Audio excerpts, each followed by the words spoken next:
Hello and welcome back to another episode of the AI-Driven Marketer. I'm Dan Sanchez. My friends call me Danchez, and I'm still on this journey to master AI in 2024. And today I want to talk about something simple, yet I found is something that I'm using in my own AI journey more and more, and that is this desktop app that OpenAI just shipped. If you've been listening to the show not long, you know that ChatGPT is kind of my main AI tool. And while there's other tools I use like Midjourney or maybe some other tools that are just kind of baked into the other software I use, ChatGPT is kind of the core thing that I use. I've certainly made considerations moving over to Microsoft Copilot, but I haven't pulled the trigger on that yet.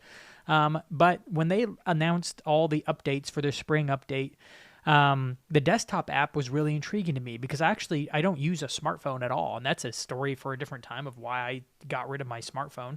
So I've actually not had the ChatGPT iPhone app, and I haven't been able to use an audio recorder that they've kind of pre-built to the app before launching this desktop app. So this is kind of my first rodeo interacting with ChatGPT in a more audio-driven way. Now, in the spring update, they announced a new feature coming on to where like the audio is going to be super clean, and it's where that has like the Scarlett Johansson voice and like you can interrupt it and all that kind of stuff. That hasn't released yet. I can't wait for that. When that comes out, this will be even more true. But I wanted to talk about how I'm actually using the audio version of ChatGPT in order to do more of the work that I'm just doing naturally on a day-to-day basis with AI, because I find that typing these really long super prompts can be quite tedious sometimes, especially if they're just for like one-off tasks. Having a transcription tool, I was even using tools like what I'm recording this video on is a tool called Tela. Makes it really easy for me to record myself on my camera and then cut between the camera and the screen really easily. It's a great little tool. Check it out. I believe it's in the tool section of AI-drivenmarketer.com. You can read more about Tela and watch my overview of it. But I was even using it just to get the transcription to give a long prompt to then copy and paste over into ChatGPT, and it's kind of frustrating. But now that's just kind of native in ChatGPT. And I wanted to show a demo real quick of just something really simple I did even just the other day when I needed some help that AI is just really good at. But I wanted to make it short and simple, and I didn't want to make it like, okay, let me think through writing this whole thing out and then make this robust one-time super prompt. And instead, I just opened it up in my desktop app. And here, I'll even model it for you exactly what I did here. And I'll just let the context of the prompt speak to what I was trying to figure out. So here I have the desktop version of ChatGPT open. If you're following along in audio, just know that you'll be able to hear this and kind of understand what I'm doing without seeing it. But if you want to see it, if you're an Apple Podcast, there's a video version of it. Just open it up. Or if you're on YouTube and you're already watching this, I'm going to go ahead and open this up. Hi, ChatGPT. I need some help real quick. I'm learning the guitar, and I don't really understand the letters well across the different strings.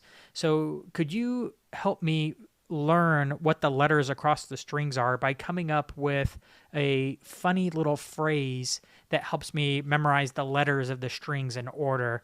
Kind of like how we use the phrase, "Please excuse my dear Aunt Sally," to remember the order of operations in math back in grade school. What's the equivalent for the strings on the guitar so I could always remember the order of the strings? For the standard tuning of a guitar, the strings from the lowest to the highest pitch are E, A, D, G, B, and E. A funny phrase to remember them could be, "Eddie ate dynamite. Goodbye, Eddie." This way, you can easily recall the order of the strings. Oh, that's good. Thank you, ChatGPT. You're welcome. Happy playing. If you have any other questions...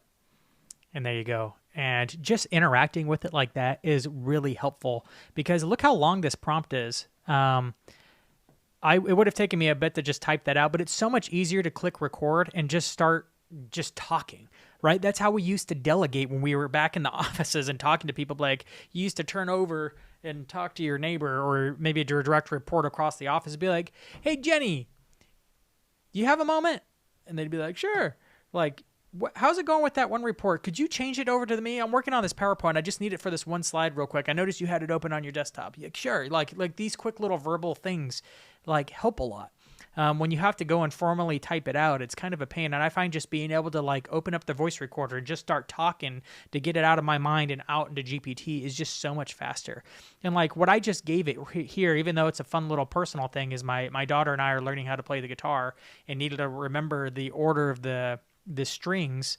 This was something uniquely good, that something AI could uniquely do that's good. Otherwise, it would have taken me a long time to come up with a funny little sentence to put those letters together. Eddie ate dynamite. Goodbye, Eddie. Man, come on, that's memorable.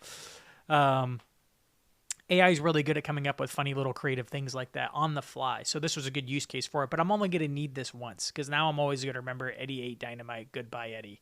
Right? And you probably will too. So there's all these kinds of use cases where I'm using AI for these one-off things. Hey, do this funny little creative thing. Hey, come up with some things for this. Hey, but I want to give it more context. And that's where this is really, really helpful. Oftentimes, we're used to using it like a search, where we just type in a few words or maybe 4 or 5 words, and then we just call it good, and we pull up something useful on Google search, maybe refine it a few times. In AI, we have to be more specific in order to get back more precise feedback from AI. In the future, AI will probably ask us for more information and get it out of us, but for now, we have to be more proactive in giving it the context that it needs in order for it to give us back what we really are hoping to get out of it. And I find that this little audio tool, being able to have a direct conversation with it, or you can even just click this microphone here and start recording. You can see it's here, it's recording my voice. I can click done, and it's going to transcribe it really quick. That's another way to do it in case you need to edit it or paste something else with it, maybe like a transcript to a podcast or something. So there's actually 2 different ways to get your voice recorded to speed up your prompt delivery with OpenAI. And as the new voice and conversation model drops soon in this app, it's only going to be 10x more robust in your ability to have these dynamic conversations with AI all day in order to become more productive in your marketing work. So hopefully this tiny little lesson is helpful to you. I know it's become a big part of my daily routine, even just as I've been using this app over the last 2 weeks. So take a moment to download it, play with it, and try it out.